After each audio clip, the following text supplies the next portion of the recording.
10 ভরির উপরে সমস্ত গোল্ড আমার কাছে। ভাইঙ্গা খুইলা আমাদের গয়না গাটি যা ছিল, টাকা পয়সা, আমি আলমারি সুকেস যা যা আছে সব কিছু ভেঙে কিন্তু এভাবেই সব গয়নাগাটি টাকা পয়সা যা যা আছে সব নিয়ে যায়। বন্ধুরা, আজকে যে মর্মান্তিক ঘটনাটা ঘটে গেল, এটা হচ্ছে আমাদের জঙ্গলপাড়া মিয়াবাড়িতে মাসুদ মিয়ার বাসায়। ওনার বাসায় কিন্তু রাতের বেলা আপনার রাত 1টা থেকে 2টার মধ্যে ডাকাতি হয়েছে। পাশাপাশি কি কি ক্ষয়ক্ষতি হয়েছে আপনাদের আজকে দেখাবো। রাত 1টা থেকে 2টার মধ্যেই কিন্তু এটা হয়েছে। আসলে এই পাশে বাসা আছে, এই পাশেও বাসা আছে। আসলে ওইরকম কেউ বলতেই পারে না। হাত বেঁধে এবং 2টা আঙ্গুল কেটে আপনার বিভিন্ন জায়গায় আঘাত করে বেঁধে ফেলে তারপরে কিন্তু ডাকাতিটা করেছে। এই হচ্ছে বাসা, লাক্সারিয়াস বাসা। একটা বাসাটা খুবই সুন্দর, কিন্তু এই বাসাটার মধ্যে কিভাবে ডাকাতি হয় এটা আসলে চিন্তা করতেই মানে মাথাটা নষ্ট হয়ে যায়। চিন্তা করতে পারেন, এত সুন্দর একটা বাসা, এই বাসায় এসে ডাকাতি করে। আসলে ডাকাতরা তো আসলে বাসা দেখে না। দেখেন, মনে হয় পিছন দিয়ে ঢুকেছে, সামনে দিয়ে কিন্তু তালা সব একদম খুব সুন্দরভাবে মারা ছিল, কোনো সমস্যা নাই। দেখেন কি একটা অবস্থা। এই হচ্ছে অবস্থা বাসার ভিতরে। একদম মানুষজন চারদিকে, বিশাল মানুষজনের ভিতর, বাসার ভিতরে এখন গমগম করছে, দেখতে পাচ্ছেন। এর ভিতর থেকেই কিন্তু আপনার ডাকাতিটা করেছে। মানুষজন, উৎসুক জনতা সবাই দেখতে আসছে যে বাসায় কি হলো। আর দেখেন এই যে লোহার কাঠের যে আপনার দরজাগুলো থাকে, এই দরজা ভেঙে কিন্তু ভিতরে ঢুকেছে। দুইটা আর কি, 2টার সময় হঠাৎ মেন দরজাটা 4জন লোক ঢুকছিল, ধাক্কা দিয়ে হেলদোলটা সব ভাইকে ভিতরে ঢুকছে। ঢুকার পর কে কে বলার সাথে সাথে আইসা আমার উপরে চড়াও করছে এবং 3জন আইসা আমার এই পাড়াপাড়ি করে বেঁধে ফেলছে, চোখ হাত পা বেঁধে ফেলছে। একটু আমি ধসাধসি করছিলাম, ছুরি ছিল 2জনের কাছে, 2 জায়গায় শাবল ছিল, ছোট্ট একটা শাবল। ওই ছুরিটা ধরবে দিয়ে আবার এই যে হাতটা কাটছে, তারপরে চোখ মুখ বেঁধে ফেলছে, পিছের দিকে হাত পা বাঁধছে। যা করে আপনি এগুলো সব তছনছ করে নিয়ে নিছে। আচ্ছা, আপনাদের এই তো কাউকে চিনতে পারেনি, গলার স্বর বা মুখ এরকম দেখতে পারেনি? ওকে মুখোশ ছিল, তাই না? আর আপনার কি বলে, আপনাদের কি ওরা যাওয়ার পর তো অবশ্যই খোঁজ খবর আছে, কি কি আপনার টাকা পয়সা বা কি নিয়ে গেছে আসলে? টাকা পয়সার মধ্যে খুব একটা বেশি ছিল না, বাড়ি খরচের টাকা ছিল কিছু। আর ওই যে আমার মেয়ে কিছুদিন আগে আসছিল, ওর একটু গোল্ড থেকে গেছে। একটু গোল্ড নাকি শ্বশুর বাড়ির গোল্ড, আমাদের বিয়ের গোল্ড, কিন্তু 10 ভরির উপরে গোল্ড আছে। ঠিক আছে, আমি জানি না। 10 ভরির উপরে সমস্ত গোল্ড আমার কাছে। আচ্ছা, মানে এই ঘটনায় কি পুলিশ আসছিল? কি আসছে? হ্যাঁ। আপনার কি মামলা করছেন এখন? তো না, আমি মামলা করি না। মামলা করবেন না? না, আমরা কি হবো ভাই, মানে হ্যারাসমেন্ট এটা যেতে গেছে, আজ পর্যন্ত শুনি না যে কেউ উদ্ধার হয়েছে, পাইছে। আচ্ছা, ও মানে এই চোর এরা মানে কতক্ষণ ছিল আপনার এখানে অনুমানিক? ঘন্টা দেড়েক। না অনেক না, সময় ছিল, 1 ঘন্টা। অনেক সময়। হ্যাঁ, 2টা থেকে 3টে, 1 ঘন্টা। 1 ঘন্টার মধ্যে? তখন ওই সময় কারোর সাথে যোগাযোগ করা, কথা বলার কোনো সুযোগ? ঘরে গিয়ে যাওয়ার পরে যোগাযোগ করলাম। আপনি যোগাযোগ মানে আমার আত্মীয় স্বজনে জানাইলাম। তারপর ভাইসা আসলো, পাশে আসলো, এসে আমার দিকে পড়ে মেডিকেলে নিয়ে গেলো, নিয়ে যে সিলাই টিলাই করে ব্যান্ডেজ করে। আচ্ছা, এটা কি কোনো পূর্ব পরিকল্পিত হইতে পারে নাকি হঠাৎ করে? এটা আপনি কি মনে করতেছেন আসলে? এখন তো পূর্ব পরিকল্পনা, আমার তো কোনো শত্রু নাই। এখন ঘটনা হলো তো টাকা পয়সাও নাই। যেটুক ছিল ধরেন আমি বাড়িটাই করছি, আর একটু ছিল।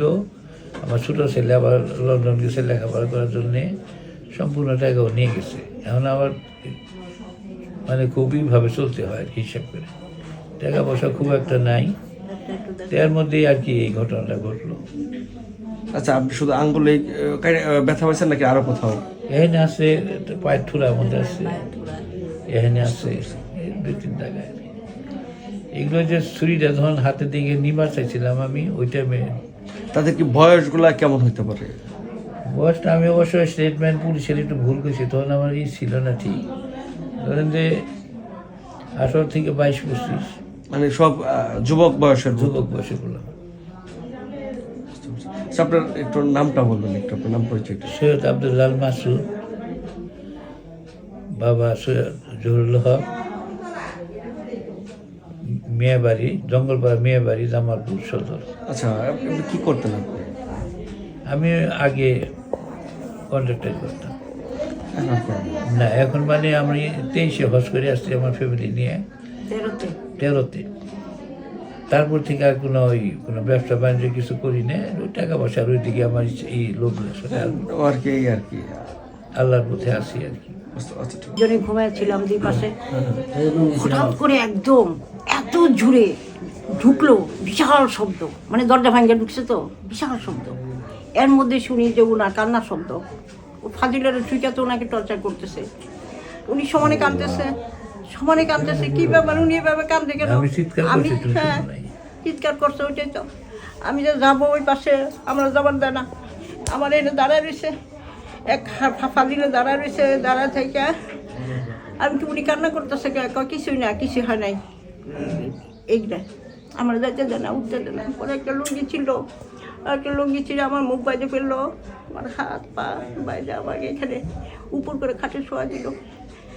আমি আর যাইতে পারি নাই। এর মধ্যে শুনি ওনার আর কোনো সারা শব্দ নাই, উনি এত করে চিৎকার করতেছিল, কোনো চিৎকারের শব্দ নাই, কিচ্ছু নাই। আমি তো টেনশনে পড়ে গেলাম, কী ব্যাপার, ওনার শব্দ পাইতেছি না কেন, এটা কি কথা? পরে আসছে করে এরকম করে দরজা বন্ধ করে দিল, দরজা বন্ধ করে দিয়ে ওরা ওদের কাজকর্ম ওদিকে যায়, যত ওয়ার্ড্রোব আছে, আলমারি আছে, স্টিল আলমারি আছে, যত ড্রয়ার আছে, সমস্ত ভাঙ্গা খুইলা আমাদের গয়না গাটি যা ছিল, টাকা পয়সা।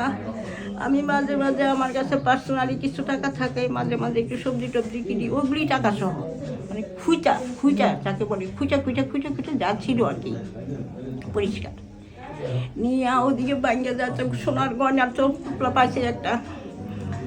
তারপরে ফেলাইছে মুখ বাইজা, নাক টাক বাইজা, কম্বল দিয়ে শো ডেকে রাখছে। আরেক কিছুক্ষণ থাকলে হয়তো উনি থাকতেন কিনা দুনিয়া জানি না। আচ্ছা, আপনাদেরকে কোনো জিজ্ঞাসা করেন যে টাকা পয়সা কোথায় কি রাখছো সেটা আসছে আমার কাছে একটা, আমার কাছে আসছে, এসে বলতেছিল চাবি করে রাখছো, চাবি দে, কোথায় কি রাখছো দি, চাবি তুমি দিছো না ভাই? শোনো না, আমি একটা চাবি নাই। পরে আমি বললাম যে না, আমি তো এগুলো কিছু জানি না। তারপরে ওরা ওদের মতো যত ছোটাছুটি খোঁজাখুঁজি যত যা পারে পুঙ্খানুপুঙ্খভাবে সমস্ত কিছু করে সব কিছু নিয়ে গেছে। আচ্ছা, আপনারা কোনো মারধর করেন নাই? না, মারধর করে নাই। আপনাকে ভয় দেখাইছেন না? হ্যাঁ, ভয় দেখাচ্ছে। কিন্তু চাবি চুপি আপনি দেন নাই? না, আমি চাবি দেওয়ার অনেক নিচে চাবি, রাজত্ব তো ওদেরই বাবা, আমরা তো সংসারে কিছুই না, ওরা ঢুকার পরে যে ঢুকছে আমরা কে কিছু না, ও তো ওরাই রাজত্ব। আচ্ছা, আপনি আপনার ছেলে মেয়ে কয়জন? আমার এক মেয়ে, দুই ছেলে। এক মেয়ে, দুই ছেলে। ছেলেরা বড়? মেয়েটা বড়। মেয়ে বিয়ে দিয়ে দিচ্ছেন তো? ওরা তো এখানে থাকেন? মেয়েরা তো এখানে থাকেন না, বিয়ে দিয়ে দিছি, মেয়ে ঢাকায়। ও, ঢাকায় অ্যাডভোকেট ছিল, অ্যাডভোকেটই ও, কিন্তু এখন বাচ্চা ছোট দেখে বাচ্চাটার জন্য প্র্যাকটিস করে না? যায়, এখন আর যায় না, প্র্যাকটিস করে না। আচ্ছা, আর এমনি ছেলে দুইটা কি বাইরে? বড় ছেলেটা চাকরি করে ঢাকাতে, আর ছোট ছেলেটা? ছেলেটাই কিছুদিন যাবৎ স্টুডেন্ট বিষয় বাইরে গেছে আর কি। ওরা তো সবাই জানছে, শুনছে? হ্যাঁ, জানছে। রাত্রে ছোটটার কাছে ফোন দিচ্ছে, আগে আমি কি করবো কিছু বুঝতেছি না। আমি বলছি যে তুমি একটু পুলিশের কাছে একটু ফোন দেও তো। বাসার ভিতরে একটি ডয়ারও বাদ নেই যে ডয়ারগুলো আসলে খুলেনি, সবগুলো ডয়ারই খুলে কিন্তু টাকা পয়সা যা যা ছিল সব কিছু নিয়ে নিয়েছে, একদম স্বর্ণ গহনা যা যা ছিল সব কিছুই নিয়ে নিয়েছে।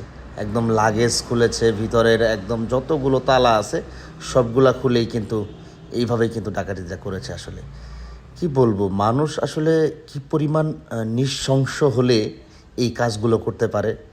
আল্লাহ মানুষকে হেদায়েত দেখ, যেন আল্লাহ মানুষের ভিতরে এই সমস্ত ডাকাতি বা বিভিন্ন ধরনের চুরি, ছিনতাই, রাহাজানি এগুলো যেন কমে যায়।